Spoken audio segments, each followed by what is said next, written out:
नमस्कार, मी मयुरी आणि मी संजना. आपण पाहताय अ लँटर्न मराठी. लँटर्न मराठीच्या दररोज संध्याकाळच्या 7च्या वेळेमध्ये आपण जगातील, राज्यातील आणि देशातील कोरोनाच्या अपडेट्स जाणून घेतो. चला तर जाणून घेऊया आजच्या काय कोरोना अपडेट्स आहेत. जवळपास सणांचा कालावधी चालू आहे आणि या कालावधीमध्ये राज्यातली चिंता कमी झाली असली तरी काही जिल्ह्यांनी चिंता वाढवलेली आहे संजना. कारण जवळपास ऍक्टिव्ह रुग्णांची जी संख्या आहे ती आता 50,000च्या पुढे गेलेली आहे आणि त्याचबरोबर काही जिल्ह्यांमध्ये सततचे वाढणारे रुग्ण जी आहे ती डोकेदुखी ठरत आहे. यामध्ये पुण्यामधील जे रुग्ण आहेत ते 13,000 रुग्ण आहेत. त्याचबरोबर ठाण्यामध्ये 7,979 इतके रुग्ण निघालेले आहेत आणि नंतर खालोखाल नगरमध्ये 6,027 आणि साताऱ्यामध्ये 5,637 इतके रुग्ण ऍक्टिव्ह आहेत.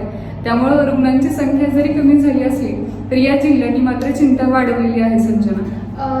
हे झालं राज्याचं, पण खरं तर जगाच्या पातळीवर पण सध्या तेच चालू आहे. न्यूझीलंडमध्ये कोरोनाची जी रुग्णसंख्या होती ती खूप चांगल्या प्रमाणात आटोक्यात आली होती खरं तर. पण आता परत एकदा तिथं कोरोनाचे नवीन रुग्ण आढळायला लागले. न्यूझीलंडचं एक मोठं शहर आहे ऑकलंडमध्ये परत एकदा लॉकडाऊन लावावा लागतोय. तिथं चांगल्यापैकी कोरोना आटोक्यात आला होता, पण ऑस्ट्रेलियामध्ये काही लोक आले, ऑस्ट्रेलियामधून काही लोक आले, मग ते पर्यटक असतील किंवा कामानिमित्त आलेले लोक असतील. ऑस्ट्रेलियामधून आलेल्या लोकांना कोरोनाचा संसर्ग झाल्याचं तिथं आढळून आलं आणि तिथून प्रसार परत एकदा तिथं कोरोनाचा सुरू झाला आणि सोमवारी तिथं 33 रुग्ण आढळले. तिथल्या ऑकलंड या शहरात 33 रुग्ण आढळलेत. खरं तर आपल्या भारताच्या तुलनेत म्हणजे 33 रुग्ण आढळून लॉकडाऊन केलं, कडक लॉकडाऊन केलं, हे आपल्या इथं खरं तर एवढं म्हणजे न सिरियसली घेण्यासारखं झालं. पण परिस्थिती परत एकदा हाताबाहेर जाऊ नये ह्यासाठी त्यांनी हा निर्णय घेतलेला आहे. संजना, हे 33 रुग्ण निघाल्यामुळे फक्त ऑकलंडमध्येच आहे का लॉकडाऊन की पूर्ण न्यूझीलंडमध्ये? फक्त ऑकलंडमध्ये कडक लॉकडाऊन आहे, पण न्यूझीलंडच्या ज्या इतर भागात आहेत त्या दुसऱ्या भागांमध्ये काही प्रमाणात निर्बंध घालण्यात आले. अच्छा, म्हणजे एका ठिकाणी जर रुग्णांचं प्रमाण फक्त 33 निघालेलं असेल तर पूर्ण शहर लॉकडाऊन होतं. इथं आपल्या इथे संख्या दररोज वाढत आहे तरी सुद्धा आपण सिरियस घेत नाहीयेत. कारण असं जगामध्ये जवळपास 3री लाट चालू आहे आणि भारतात 3ऱ्या लाटेचे संकेत येत आहेत. जवळपास सप्टेंबर आणि ऑक्टोबरमध्ये 3री लाट येणार असं सांगितलं जात आहे, पण आपण सणांच्या पुढं या गोष्टींना महत्त्व देत नाहीयेत. त्यामुळं काळजी करण्याचं एक या गोष्टीतून आव्हानच आहे की 3ऱ्या लाटेच्या उंबरठ्यावर असताना आपण स्वतःची काळजी घ्यायला पाहिजे. पुढची जी बातमी आहे ती देशाच्या कौतुकास्पद आहे, कारण जवळपास 100 दशलक्ष डोसचा जो टप्पा आहे तो केवळ 13 दिवसात पूर्ण करण्याचं काम या व्यवस्थेने केलेलं आहे. त्यामुळं WHO भारताचं कौतुक केलेलं आहे की जवळपास 13 दिवसांमध्ये दशलक्ष डोसचा जो टप्पा आहे तो पूर्ण करण्यात आलेला आहे. आता आपण बघतच आहोत की आता सध्या जो कोरोना कंट्रोलमध्ये आलाय त्याला खरं कारण म्हटलं किंवा ते लसीकरणाची परिणामकताच म्हणावी लागेल. आणि रोज वेगवेगळे अहवाल समोर येतात, वेगवेगळ्या म्हणजे लसीकरणाचा इफेक्ट कसा होतोय यावर रोज वेगवेगळी माहिती समोर येते, रोज वेगवेगळे रिसर्च संशोधन पण चालू आहेत. असंच नुकतेच काही असे संशोधन समोर आलेले आहेत, ते एकत्र करून ते मांडलेले आहेत एका ठिकाणी. ते म्हणजे की लसीकरणाबाबत असलेले हे सगळे रिसर्च आहेत. राष्ट्रीय माहिती संचाच्या आधारे रिजेन्स्ट्री इन्स्टिट्यूटच्या डेटा अँड अनालिटिक्स विभागाचे उपाध्यक्ष ग्रॅनिस यांनी एक डेटाद्वारे एक माहिती सांगितली.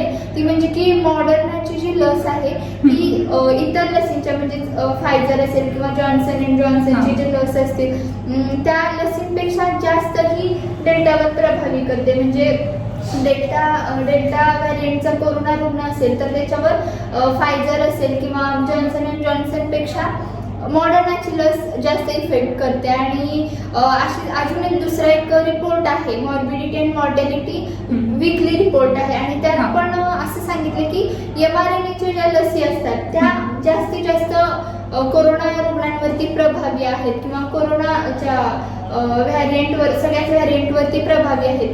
सोबतच ग्रॅनिक्स जे आहेत, आता मी म्हटलं ते डाटा अँड अनालिटिक्स विभागाचे उपाध्यक्ष जे आहेत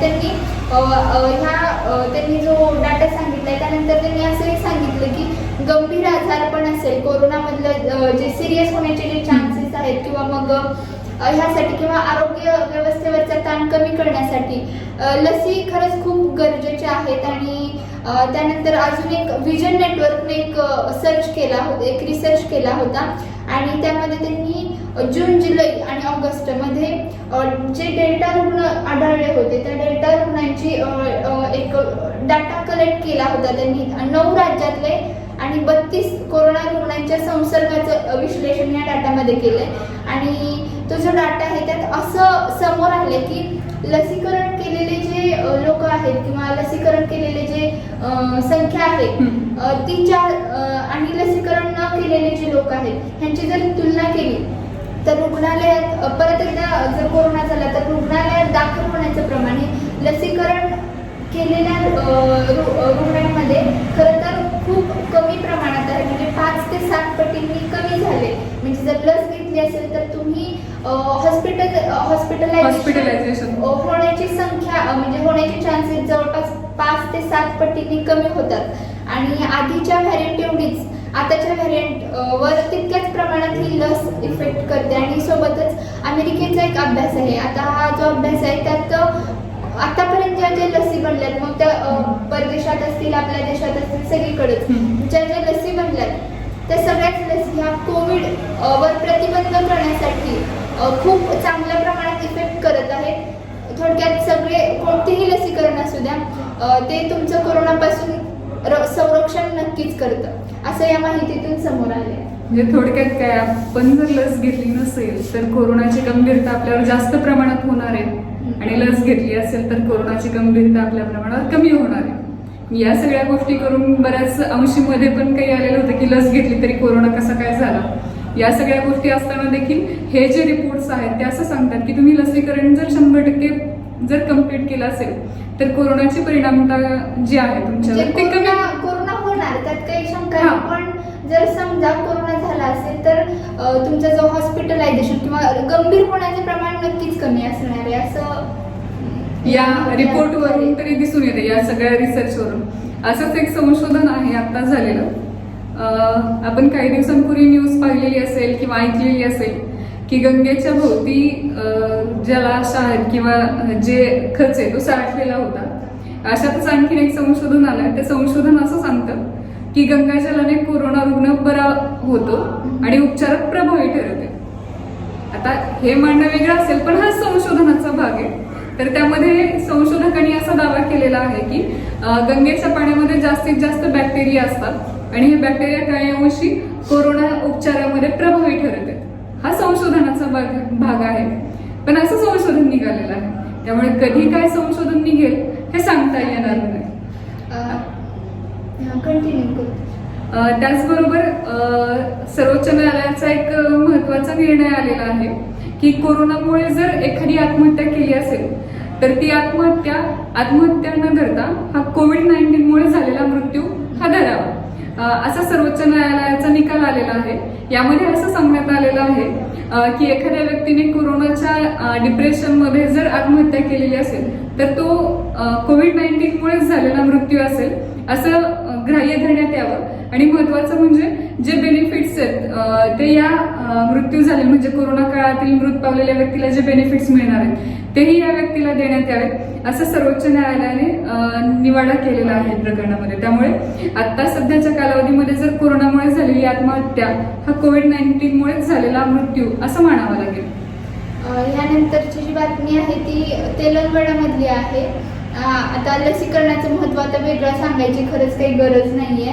आतापर्यंत जे डाटा आहेत वगैरे सगळ्यावरून आपल्याला कळलं आहे आणि तेच लसीकरणाचं महत्त्व तेलंगणा सरकारनं समजून घेऊन तिथे एक निर्णय घेण्यात आलाय. तो असा आहे की तेलंगणात आता रोज 3 लाख व्यक्तींचं लसीकरण होणार आहे अशी माहिती मुख्यमंत्री के चंद्रशेखर राव यांनी स्वतः दिलेली आहे. खरं तर तिथं कोरोना आटोक्यात आलेला आहे आणि पण पुढे आणखी प्रसार होऊ नये त्यासाठी लसीकरणाची ही विशेष मोहीम तिथल्या सरकारनं हाती घेतली आहे. के चंद्रशेखर राव यांनी आरोग्य विभागाला तशा पद्धतीच्या सूचना दिल्यात. म्हणजे लसीकरण वेगात कसं व्हावं, रोज 3 लाख व्यक्तींचं लसीकरण करणं याच्यासाठी खूप मोठं नियोजन लागणार आहे आणि त्यासाठी वेगवेगळ्या सूचना त्यांनी आरोग्य विभागाला दिलेल्या आहेत. जसं की शाळा कॉलेजेस असतील किंवा खाजगी ज्या काही गोष्टी असतील ठिकाणं असतील ते लसीकरणासाठी वापरण्यात यावी असं तिथं म्हणलेलं आहे. आणि सोबतच त्यांनी लोकांना आवाहनही केले की आरोग्य केंद्रात जाऊन तपासणी करा आणि तिथल्या आरोग्य विभागाला देखील ऑक्सिजन प्रोजेक्ट जे आहेत ते लवकरात लवकर तयार ठेवा, जेणेकरून पुढची लाट आली तर तिथं सज्ज असलं पाहिजे सगळंच. किंवा जे आता आपण बघतच आहोत कोविड सोबतच डेंग्यू मलेरिया सारखे इतर रोग पण येत आहेत आणि त्यासाठी ते कंट्रोलमध्ये ठेवण्यासाठी सतर्कता बाळगण्याची गरज तिथल्या आरोग्य विभागाला, सोबतच लोकांना त्यांनी ह्या गोष्टीतून आवाहन केलंय. म्हणजे एकंदरीतच तेलंगणा सरकार आता कोविडशी तिसऱ्या लाटेशी लढण्यासाठी सज्ज आहे असं म्हणावं लागेल. तर या सगळ्या होत्या कोरोनाच्या अपडेट्स, पण सध्या सणाचं वातावरण आहे त्यामुळे आपण आपली काळजी घ्या, सुरक्षित अंतर ठेवा, गर्दीमध्ये जाण्याचं टाळा, महत्त्वाचं म्हणजे मास्क वापरा आणि स्वतःची काळजी घ्या. भेटूया उद्या याच वेळेमध्ये कोरोनाच्या अपडेट्स संजना, मयुरी आणि अनिशासोबत.